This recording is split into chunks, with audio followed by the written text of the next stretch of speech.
کہ ہم آپ کے اوپر ایمان لے کے آئے ہیں، جو آپ حکم دیں گے وہ ہم کرنے کے لیے ہم وقت تیار ہیں، ہم شہادت بھی دینے کے لیے تیار ہیں، جو آپ کہیں گے، اس لیے کہ آپ اللہ کے رسول ہیں، جو آپ فیصلہ کریں گے وہ عین حق ہوگا فیصلہ۔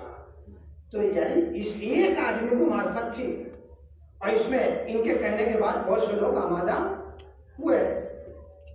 تو آپ نے دیکھا یہاں بھی ان لوگوں کو معرفت نہیں تھی، اور جو میں بات نقل کر رہا تھا، جنگ ہوئی، اس میں 14 لوگ جو ہے سپاہی اسلام کے مارے گئے، اور 70 لوگ جو ہے وہ سپاہی دشمن کے مارے گئے۔ اتنا نقصان ہوا، ہمارے غنیمت بھی ہاتھ آیا۔ جب سب معاملہ ختم ہوا تو سرور انبیاء چونکہ اخلاق کے بالا ترین مرتبے میں فائز تھے، سارے کفار کے اور مشرکین کے لاشوں کو اکٹھا کیا۔ لیکن یہ تو بات ہے سب، انہیں کوئی فکر نہیں ہے، بات دیکھ لیجیے، انہیں کوئی فکر نہیں ہے کہ ہمارے افراد کے لاشیں وہاں پڑے رہیں گے، انہیں اس کی کوئی فکر نہیں ہے، انہیں اپنی جان بچانے کی فکر ہے۔ اور یہی آپ دیکھ سکتے ہیں ISI والوں میں، انہیں فکر نہیں رہتی تھی کہ اپنے والوں کا لاشا بھی اٹھا کر کے کہیں دفنا دیں، ایسی کوئی فکر نہیں رہتی تھی۔ لیکن سرکار انبیاء ہے، رحمت للعالمین ہے، کفار و مشرکین کے لاشوں کو اکٹھا کیا اور دفن کروایا۔ دفن کروانے کے بعد کھڑے ہوئے اسی مدفن پہ جہاں کفار و مشرکین کو دفن کیا گیا تھا، اور کہتے ہیں کہ تم نے دیکھا اللہ کے وعدے کو، دیکھا میری سچائی کو، تم نے دیکھا؟ جیسے ہی سرور انبیاء نے کہا، کس سے کہا؟ وہی مرے ہوئے کافروں سے جو مر چکے ہیں، قتل کیے جا چکے ہیں، ہلاک ہوئے ہیں، شہید نہیں، ہلاک ہونے والوں سے کہا۔ رسول کہہ رہے ہیں تم نے دیکھا اللہ کے وعدے کو اور میری سچائی کو؟ تو ایک رسول کا صحابی آگے بڑھا، آگے بڑھنے کے بعد کہتا ہے سرکار یہ سنتے سمجھتے ہیں کیا؟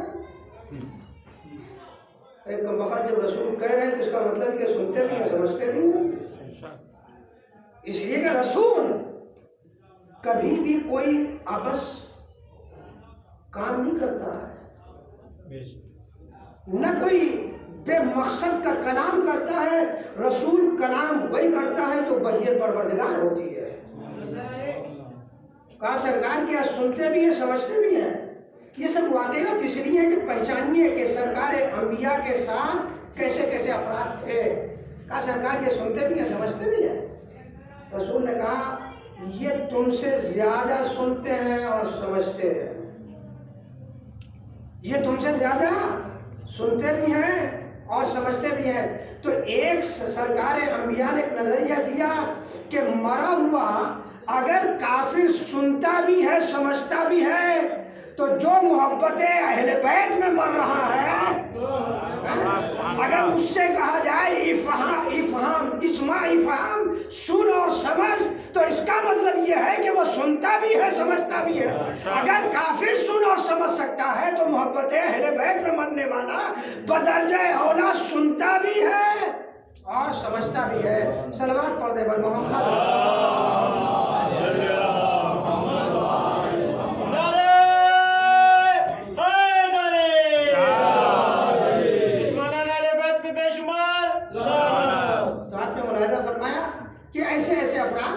تھے۔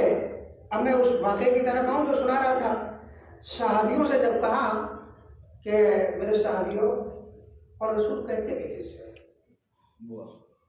سے کہتے ہیں؟ اور میرے خیال سے اگر کسی مشرک سے کہا ہوتا نا تو مشرک وہی کام کرتا جو اس نے اس وقت کہا ہے، کہ ہم یہ سمجھیں کہ ہم اندھے ہو گئے ہیں، رسول غلط نہیں کر سکتا، جو یہ کہہ رہے ہیں وہ بالکل صحیح ہے۔ تو صحابیوں نے سوچ میں پڑ گئی کہ کیا کہہ رہے ہیں، آپس میں چیپیں گوئیاں ہوئیں، تو ایک سرگنا جو ہے وہ بولا، کہا کہ سرکار آپ کے پاس کوئی ثبوت تو ہونا چاہیے تھا نا کہ آپ نے پیسہ دیا ہے، قیمت ادا کی ہے، آپ کے پاس کوئی ثبوت تو ہونا چاہیے تھا نا. اچھا یہ بھی معاملہ عجیب ہے کہ جہاں کوئی ایسا معاملہ رہتا تھا وہاں مولائے کائنات رہتے ہی نہیں تھے. آتے باری میں تھے, آتے تھے, لیکن بعد میں آتے تھے کہ تاکہ یہ اپنی اپنی اوقات پہچان لیں ان کی حیثیت کیا ہے. جیسے ہی انہوں نے کہا کہ سرکار آپ کے پاس کوئی ثبوت ہونا چاہیے تھا, بات ہوئی ختم. ویسے ہی دیکھا کہ سامنے سے مولائے متقیان جو تشریف لا رہے ہیں. رسول نے کہا دیکھو علی سامنے سے آ رہے ہیں, علی سے فیصلہ کروا لیتے ہیں. اتنے میں مولائے کائنات تشریف لے آئے. سرکار رسالت نے پورا واقعہ نقل کیا. کہا علی یار بدو جا رہا تھا, میں نے یہ اس سے اونٹ خریدا ہے, اسے قیمت ادا کر دی ہے, لیکن یہ پیسہ لینے کے بعد جو ہے اونٹ کی معیار میرے ہاتھوں میں نہیں دے رہا ہے. یہ کہتا ہے کہ آپ کے پاس ثبوت کیا ہے کہ آپ نے قیمت ادا کر دی ہے؟ کیا دلیل ہے آپ کے پاس؟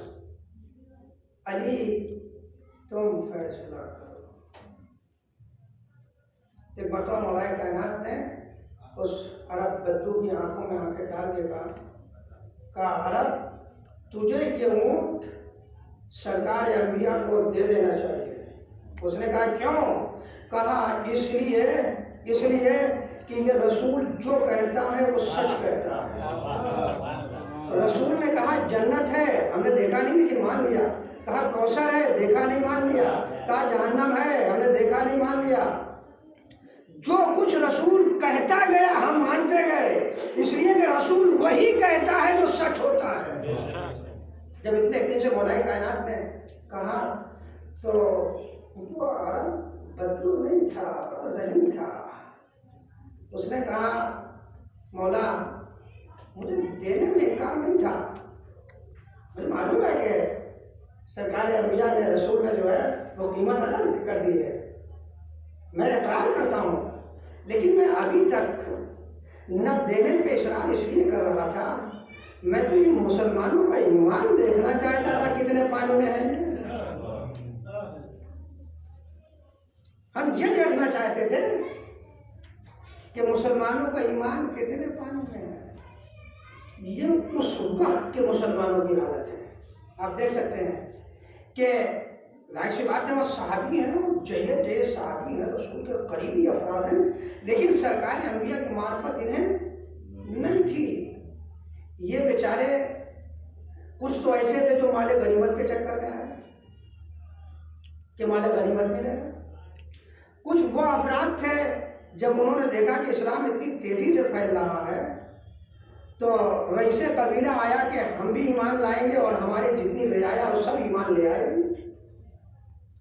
لیکن ایسا ہے کہ ہماری ریاست ختم نہیں ہونی چاہیے. ٹھیک ہے چلے آج کہ شاید دھیرے دھیرے رسول کے اخلاق کو دیکھیں, سیرت کو دیکھیں, عمل کو دیکھیں تو ان کے دلوں میں اسلام راسخ ہو جائے اور انہیں معرفت کے ساتھ اسلام کے دائرے میں یہ آ جائیں. تو اس طریقے سے بہت سارے افراد تھے اور موقع سے سرکار انبیاء ان کے چہرے سے نقاب ہٹاتے رہے کہ انہیں پہچانتے جائیں کہ کیسے افراد ہیں. اسی میں سعد ابن ابی وقاص ہے, اسی میں سمرت ابن جندب ہے. سمرت ابن جندب ایک ایسا آدمی ہے جو رسول کا صحابی ہے اور بہت ہی نالائق تھا. سمرت ابن جندب, میں نے اس دن عرض کیا تھا کہ سمرت ابن جندب نے کہا تھا امیر شام سے کہ اگر مجھے 4000 درہم دو, آج تو کروڑوں میں لوگ بکتے ہیں, پہلے 4 5 2 ہزار درہم میں بکتے تھے, ایسے ہی حیثیت رہتی تھی. کہا اگر 4000 درہم دو مجھے تو جو آیت من الناس من یشری نفسہ ابتغاء مرضات اللہ واللہ رؤوف بالعباد جو شب ہجرت نازل ہوئی مولائے کائنات کے حوالے سے, کہا اگر مجھے 4000 درہم دو تم تو میں سرکار انبیاء سے حدیث نقل کروں گا کہ یہ آیت کریمہ جو ہے اتنے ملزم کے لیے نازل ہوئی ہے. اب آپ اندازہ کر سکتے ہیں جس معاشرے میں اتنے گھٹیا افراد ہوں, جب معاشرہ اتنا پستی میں جا چکا ہو تو اس سے آپ نیکی کی امید نہیں کر سکتے ہیں, کسی بھلائی کی امید نہیں کر سکتے ہیں. جو اتنا گر جائے، یعنی جو آئے کریمہ صریحی طور پہ مولائے کائنات کے لیے نازل ہوئی ہے، وہ یہ کہہ رہا ہے کہ میں رسول سے حدیث نقل کروں گا کہ یہ آئے کریمہ جو ہے ابن ملجم کے لیے نازل ہوئی ہے۔ اتنا معاشرہ گر چکا تھا۔ جب کوئی بھی معاشرہ اتنی پستی میں چلا جائے، اتنا گر جائے، تو اس سے کبھی بھی خیر کی امید نہیں کی جا سکتی۔ آپ تصور نہیں کر سکتے ایسا فساد اس سے ظاہر ہوگا ایسے افراد سے۔ یہ سمرت ابن جندب وہ آدمی ہے، لیکن رسول اسلام کا کرم دیکھیے اس وقت۔ جب ایک صحابی جو ہے شکایت لے کر کے سرکار انبیاء کے پاس پہنچا ہے سمرت ابن جندب کی، کہا سرکار یہ بعض لوگ ہوتے ہیں، آج بھی ہوتے ہیں، آپ معاشرے میں دیکھ سکتے ہیں، اگر کسی کا تعلق کسی منتری سے ہے تو دادا گیری تو چلا گیا۔ اور یہ بھی اپنے زمانے کا دادا تھا، جیسے خلیفہ اول اس زمانے کا جسے کہتے ہیں گنڈا، جس سے لوگ ڈرتے تھے سب۔ اور تاریخ میں جو لفظیں اس کے لیے استعمال ہوئی ہیں، فضل غلیظہ، یعنی غلیظ آدمی تھا، اس کے شر سے لوگ پناہ مانگتے تھے، جو تاریخ میں ہے۔ اور اگر امت مسلمہ صحیح معنوں میں تعصب کی عینک اتار کر کے دیکھے تو سمجھ میں آ جائے گا اس کی حقیقت کیا ہے۔ سمرت ابن جندب کی جب شکایت سرکار انبیاء کے پاس پہنچی ہے کہ یہ آدمی دق الباب نہیں کرتا ہے، اس کے گھر میں ایک کھجور کا پیڑ تھا،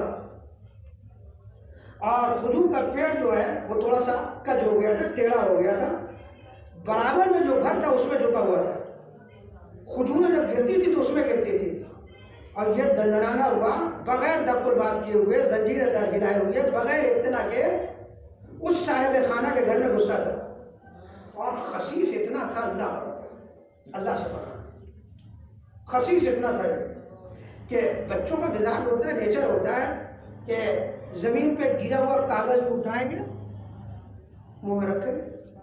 یہاں تو وہ چلن نہیں ہے، برادر عزیز اصغر میاں چونکہ ایران میں رہے، انہیں پتہ ہوگا، چھوٹے چھوٹے بچے ان کے تھے، اور وہاں تخت اور چارپائی اور وغیرہ نہیں ہوتی ہے، سب زمین ہی پہ لیٹتے ہیں، اور زمین پہ کاغذ گرا ہوا ہے، تنکا گرا ہوا ہے، تو بچوں کا مزاج کیا ہوتا ہے، وہ دیکھیں گے، وہ چنیں گے، منہ میں رکھیں گے۔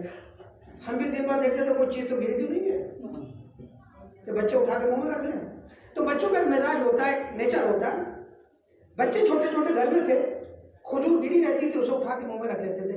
یہ کمبخت اتنا نالائق تھا کہ انگلی ڈال کے منہ میں سے نکال لیتا تھا بچوں کے۔ آپ اس سے اندازہ لگا سکتے ہیں یہ ذلت کی کس حد تک یہ گیا ہوا تھا، کتنا گرا ہوا آدمی تھا۔ اولن تو بغیر اجازت کے صاحب خانہ کے کسی کے گھر میں داخل ہونا، اپنے گھر میں بھی داخل ہونے کے لیے کہا گیا ہے کہ دق الباب کر کے آواز دے کے جاؤ، ایسے نہیں کہ تمہارا گھر ہے چلے جاؤ۔ تو دوسروں کے گھر میں اس نے جب جا کے رسول سے شکایت کی، رسول نے اسے بلوایا، رسول نے کہا ایسا ہے کہ یہ درخت جو ہے تم مجھے بیچ دو۔ اس نے کہا کہ رسول اسلام کے جو سپر پاور ہے وہ اس ایک پیڑ کو خرید رہا ہے، اس کا مطلب اس پیڑ کی کوئی اہمیت زیادہ ہے۔ اس نے کہا سرکار میں تو نہیں بیچوں گا۔ کہا دیکھ لو، اگر تم نے یہ پیڑ مجھے دے دیا تو اس کے بدلے میں تمہیں جنت میں پورا باغ دوں گا۔ سرکار انبیاء کا یہ کہنا اس بات کی دلیل ہے، اور رسول وعدہ کر رہے ہیں، رحمت للعالمین وعدہ کر رہے ہیں، اور رسول کا کیا ہوا وعدہ ابھی بھی ادھر سے ادھر نہیں ہو سکتا ہے، رسول وعدہ کر رہے ہیں، یعنی کتنا اس کے اوپر رحم کر رہے ہیں۔ جیسے میں جمعے کے خطبے میں عرض کرتا ہوں، پروردگار بہانہ ڈھونڈتا ہے اپنے بندوں کو معاف کرنے کے لیے، بہانہ ڈھونڈتا ہے کہ بہانہ مل جائے میں اپنے اس بندے کو معاف کر کے اسے جنت میں لے جاؤں۔ سرکار انبیاء کتنا بہانہ دے رہے ہیں کہ کمبخت ایک درخت اگر بیچ دے تو میں جنت میں پورا باغ دوں گا تجھے۔ کون وعدہ کر رہا ہے؟ یہ ہم اور آپ نہیں، یہ مولوی نہیں کر رہا ہے، ذاکر نہیں کر رہا ہے، یہ خطیب نہیں کر رہا ہے، سپر پاور اسلام کا وہ کہہ رہا ہے، محبوب پروردگار کہہ رہا ہے میں تمہیں جنت میں پورا باغ دوں گا۔ اس نے سننے کے بعد آسمان پہ مزاج پہنچ گیا، کہا سرکار اس کی کھجوریں اتنی مزیدار ہوتی ہیں، میں اسے بیچوں گا نہ، میں نہیں بیچوں گا۔ ٹھیک ہے، اب آپ دیکھیے رسول کتنی آسانی سے ہیں، ایک پیڑ کی حیثیت کیا ہوتی ہے؟ ایک پیڑ کی حیثیت کیا ہوتی ہے؟ ایک پیڑ کے بدلے میں جنت میں پورا باغ دے رہے تھے۔ بتاؤ اس سے آسان اور ہو سکتا ہے کچھ؟ لیکن یہ اتنا بدبخت تھا، قسم خدا کی اگر اسے جنت کی معرفت ہوتی تو کبھی بھی رد نہیں کرتا، کبھی بھی۔ اس کی توفیق ایسے ہی سلب ہوئی ہے جیسے شیطان کی، اس کی توفیق ایسے ہی سلب ہوئی ہے۔ شیطان نے بھی نہیں کیا تھا، شیطان نے جب پروردگار سے کہا کہ نکال تو رہا اپنی بارگاہ سے، مردود بنا دیا، لیکن تیری عبادت بہت کی ہے، اس کا بدلہ نہیں دے گا۔ تو پروردگار عادل مطلق ہے، وہ اس کی عبادت کے عوض میں بہترین بدلہ دے سکتا تھا، بہترین بدلہ دے سکتا تھا، لیکن اختیار اس کو دے دیا، کہا اپنی عبادتوں کے بدلے میں جو مانگنا چاہتا ہے مانگ لے۔ ادھر اختیار دیا اور ادھر توفیق کو سلب کر لیا۔ جب توفیق سلب ہوئی تو کیا کہتا ہے؟ لَئِنْ أَخَّرْتَنَا إِلَىٰ يَوْمِ الْقِيَامَةِ لَأَحْتَرِكَنَّ ذُرِّيَّتَهُ إِلَّا قَلِيلًا، کہ اگر تم نے مہلت دے دی، پروردگار سے کہتا ہے تو میں ذریت آدم کا، اولاد آدم کا گلا جو ہے وہ دباتا رہوں گا، انہیں بہکاتا رہوں گا۔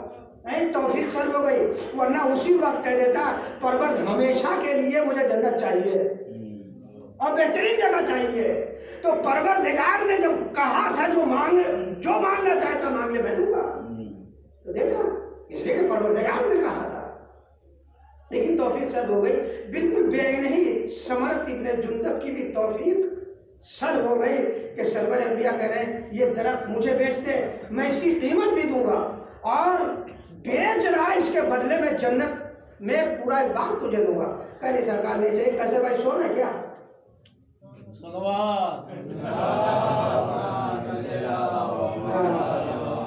مجھے حق ہے کہنے کا، چونکہ ہمارے دولہا بھائی لگتے ہیں سوال کرنے کا، محمد میں جگا سکتا ہوں، ایسی کوئی مشکل نہیں، مرتبہ اور سب بات کرتے ہیں۔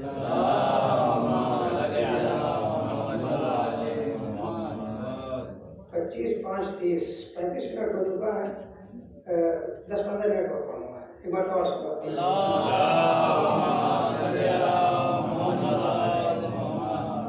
لیکن اس نے قبول نہیں کیا۔ رسول کے صحابیوں میں ایک صحابی اور بیٹھا ہوا تھا اور یہ ساری گفتگو سن رہا تھا۔ جیسے ہی وہ منع کر کے گیا ویسے ہی یہ صحابی اٹھا، اس لیے کہ ظاہر سی بات ایسی ماحول میں وہ بھی رہتا تھا، رنگ پہچانتا تھا۔ پہنچا، کہا سمرت تم نے ہمارا باغ دیکھا ہے؟ کہاں دیکھا ہے؟ کہا اس ایک پیڑ کے بدلے میں تمہیں 10 پیڑ کھجوروں کے دے رہا ہوں، مجھے دے دو۔ اب ظاہر سی بات ہے ابھی تھوڑی دیر پہلے رسول خریدنا چاہ رہے تھے، منع کر کے آیا تھا، اس کے فوراً بعد جو ہے رسول کا ایک چاہنے والا ایک صحابی پہنچ گیا، تو اس کا بھاؤ مزاج آسمان پہ گیا، کہا نہ میں تو نہیں بیچوں گا۔ کہا دیکھ لو، کہا نہ بیچوں گا نہیں میں۔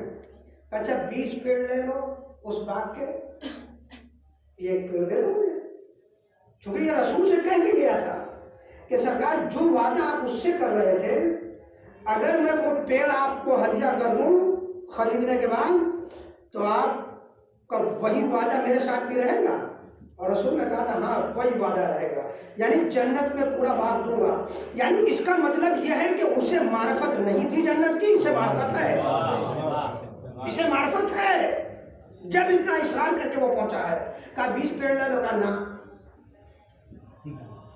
کہا اچھا اس باغ میں 40 پیڑ ہیں، پورا باغ میں دے رہا ہوں تمہیں، زمین کے ساتھ پیڑوں کے ساتھ پورا دے دیا۔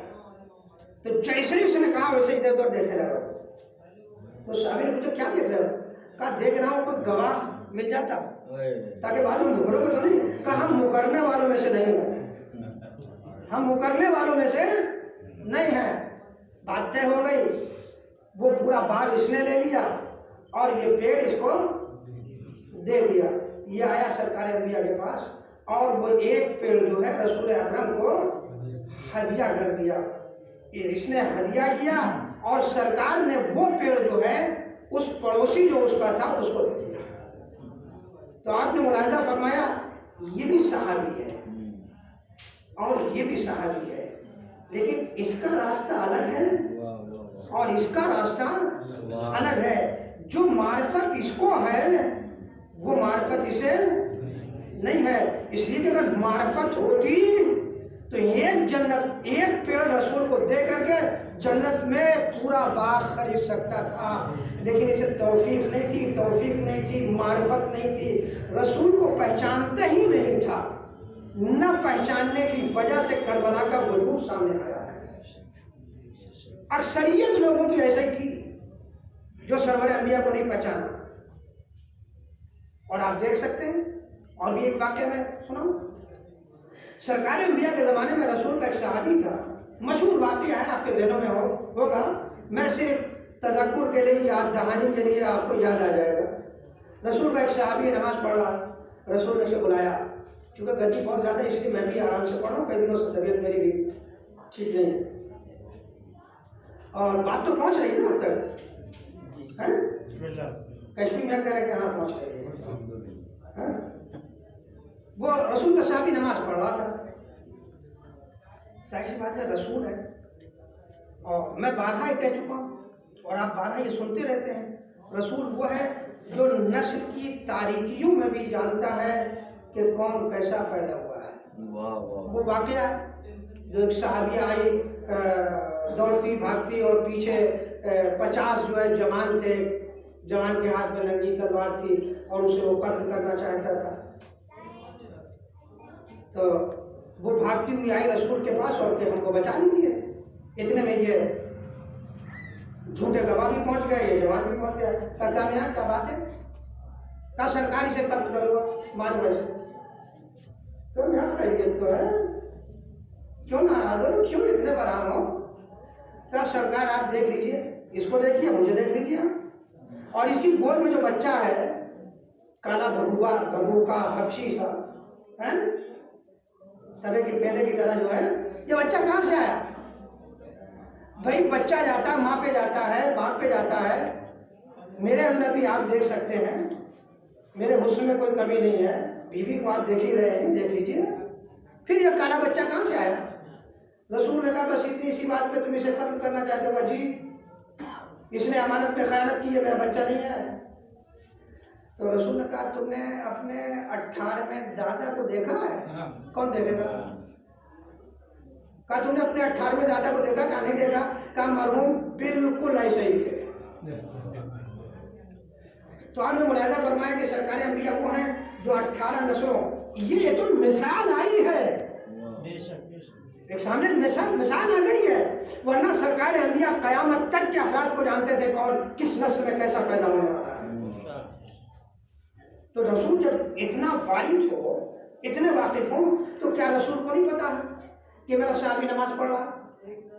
رسول نے کہا نام لے کے بلایا اس کا, اس وقت ذہن میں اس صحابی کا نام نہیں ہے, بلایا اس کو نام لے کر کے. تو اس نے نماز پڑھ رہا تھا, تھوڑا سا آواز بلند کر دی اس نے تاکہ سرکار کو پتہ چل جائے کہ میں نماز پڑھ رہا ہوں. رسول نے دوبارہ آواز دی, اس نے آواز کو اور بلند کیا. رسول نے تیسری مرتبہ آواز دی, اس نے اور بلند آواز کی کہ سرکار سمجھ جائے کہ میں نماز پڑھ رہا ہوں. اب آپ دیکھ سکتے ہیں رسول وہ ہے جو سلگوں میں جو بچے ہیں ان کی بھی آواز سن سکتا ہے. یہ کمال تو ابو طالب میں خود ہے. واہ واہ واہ, رسول تو رسول ہے. تو نماز ختم کر کے کیا آیا, رسول نے کہا میں تمہیں آواز دے رہا تھا تم آئے نہیں اتنی دیر میں آ رہے ہو. کہا سرکار نماز پڑھ رہا تھا. کہا نماز پڑھنے کے لیے کس نے کہا تم سے؟ اللہ تو آیا نہیں تھا کہنے کے لیے. اللہ نے تو کہا نہیں کہ نماز پڑھو. سلیقہ بھی اگر بتایا طریقہ بھی بتایا تو کس نے بتایا؟ اللہ نے. سب کچھ رسول نے بتایا. پروردگار نے تو صرف اتنا کہا اقیموا الصلاۃ نماز کو قائم کرو، بس اتنا کہا ہے. کیسے پڑھو وہ سلیقہ رسول نے بتایا. کہا سرکار نماز پڑھ رہا تھا. کہا نماز پڑھنے کے لیے کس نے بتایا تھا تم سے؟ کس نے کہا تھا؟ کہا آپ نے. کہا بلا کون رہا تھا؟ دیکھیے بات عقلی ہے، بات جو ہے عقلی ہے. اب نماز پڑھنے کے لیے کس نے کہا تم سے؟ کہا آپ نے. کہا بلا کون رہا تھا؟ کہا آپ.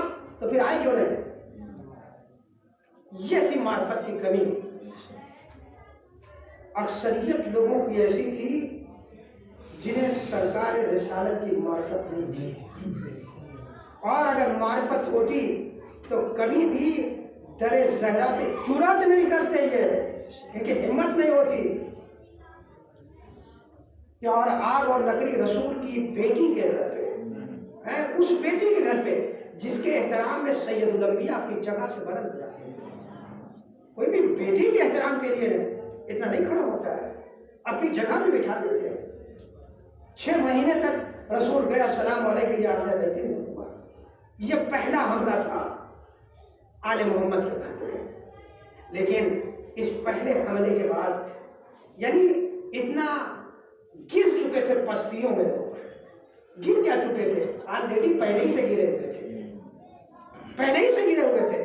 آپ سوچیں کہ دربار خلافت میں رسول کی وہ بیٹی جا رہی ہے اپنا حق مانگنے کے لیے، جس بیٹی کے سلسلے میں سرور انبیاء نے کہا ہے یہ میرے جگر کا ٹکڑا ہے. جس نے اسے اذیت دی اس نے مجھے اذیت پہنچائی ہے، اور جس نے مجھے اذیت پہنچائی اس نے پروردگار کو اذیت پہنچائی ہے. یہ اتنے حدیثیں اتنے فضائل اہل بیت کے سرور انبیاء بیان کر رہے تھے کہ یہ بہرے تھے، ان کی سمجھ میں نہیں آیا. نہیں، یہ آلریڈی پہلے ہی سے پستیوں میں تھے، اور اسلام بظاہر قبول کرنے کے بعد بلندی پہ نہیں آ سکے، اسی پستی میں تھے. اور اگر پستی میں نہ ہوتے تو در زہرا پہ کبھی آگ اور لکڑی لے کر کے نہیں جمع ہوتے. اور یہ جمع ہوئے، اور جمع ہونے کے بعد کوئی بھی احتجاج کے لیے نہیں کھڑا ہوا ہے. اس وقت کے معاشرے کی حالت یہ تھی، یا تو وہی ای ڈی کی جانچ لگ جاتی، سی بی آئی ان کے پیچھے لگ جاتی، اس لیے سب خوفزدہ تھے. اور بھی یہی رسول کی بیٹی جس کے احترام میں سرور انبیاء کھڑے ہوتے تھے، وہ رسول کی بیٹی دربار خلافت میں پہنچی ہے. اب آپ اندازہ لگائیں کہ معاشرہ کتنا گر چکا تھا، کتنی پستیوں میں تھا، کہ رسول کی وہ بیٹی جس کے لیے سرور انبیاء نے کہا وہ میرے جگر کا ٹکڑا ہے، جس نے اسے اذیت پہنچائی اس نے مجھے اذیت پہنچائی، جس نے مجھے اذیت پہنچائی اس نے خدا کو. اتنا سننے کے بعد یعنی جو کچھ رسول کہتے بھی تھے وہ ادھر سے سنتے تھے ادھر سنا دیتے تھے. جب کسی بھی ملت میں اتنی پستی ہو تو پھر اس سے آپ کیا توقع رکھیں؟ یہ پہلا حملہ تھا. جب دیکھا کہ کوئی بولنے والا نہیں ہے تو اس سے بھی زیادہ گری ہوئی حرکت کی ہے. مرنے کے بعد تو کافر بھی جو ہے نہیں بولتا ہے، احترام کرتے. کتنے گر چکے تھے یہ جنازے امام حسن، انہوں نے تینوں کی بارش کرائی. اور اس حسن کا جس کا زہر کی وجہ سے کلیجہ باہر آ گیا تھا. آپ اندازہ کیجیے یہ 2 مرحلہ ہوا ہے. وہ علی جو ہر جنگ کے فاتح رہا کرتے تھے، ان کے گلے میں نسبت ظلم، لیکن کوئی بولنے والا نہیں. یہودی تعجب کرتے تھے یہ کیا ہوا ہے، لیکن امتحان اور مصلحت پروردگار یہ سب کچھ ہوتا رہا، اور صحابہ دیکھتے رہے، امت مسلمہ دیکھتی رہی. اتنا گر چکی تھی. اس کے بعد پھر جرأت آگے بڑھی، اور جرأت آگے بڑھی تو واقعہ کربلا سے بیعت طلب کی گئی. ورنہ یزید جیسا فاسق و فاجر اور اس کی بیعت اور اسی کے ایک اشارے پہ یہ سارے بک گئے تھے.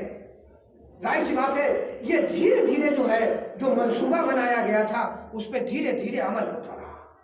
اور وہ جو سرکار انبیاء کے زمانے میں جو اسلام کا لباس پہنے ہوئے تھے انہوں نے یہ فساد کرتے رہے. چونکہ انہوں نے قوت حاصل کر لی تھی، طاقت حاصل کر لی، اور ہمیشہ اس چیز کی کوشش کی گئی کہ آل محمد کو کمزور کر دیا جائے تاکہ ہمارے سامنے کی آواز اٹھانے کے لائق نہ رہ پائے. اسی کی ایک کڑی تھی باد فدق کو غصب کرنا تاکہ مالی اعتبار سے کمزور ہو جائیں. آج کہتے ہیں کہ باد